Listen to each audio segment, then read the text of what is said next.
صحیح بخاری کے اندر 6307 نمبر حدیث ہے کہ نبی کریم صلی اللہ علیہ وسلم نے فرمایا، یہ حضرت ابو ہریرہ رضی اللہ تعالیٰ عنہ سے روایت ہے کہ اللہ کے رسول نے فرمایا کہ اللہ کی قسم میں دن میں 70 مرتبہ سے زیادہ اللہ سے گناہوں کی بخشش مانگتا ہوں، اللہ کی بارگاہ میں قبولیت کے لیے دعا کرتا ہوں، توبہ کرتا ہوں۔ اللہ اکبر۔ دیکھیں اللہ رب العزت سے توبہ کرنا اتنا ضروری ہے کہ نبی کریم صلی اللہ علیہ وسلم نے اپنی امت کو توبہ اور استغفار کی ترغیب دلائی ہے۔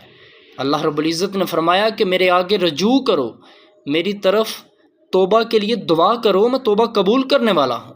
سورہ نور کے اندر اللہ رب العزت نے فرمایا ہے وَتُوبُوا إِلَى اللَّهِ جَمِيعًا أَيُّهَا الْمُؤْمِنُونَ لَعَلَّكُمْ تُفْلِحُونَ کہ مومنو تم سب کے سب میری طرف رجوع کرو، توبہ کرو تاکہ تم فلاح پاؤ۔ اللہ اکبر۔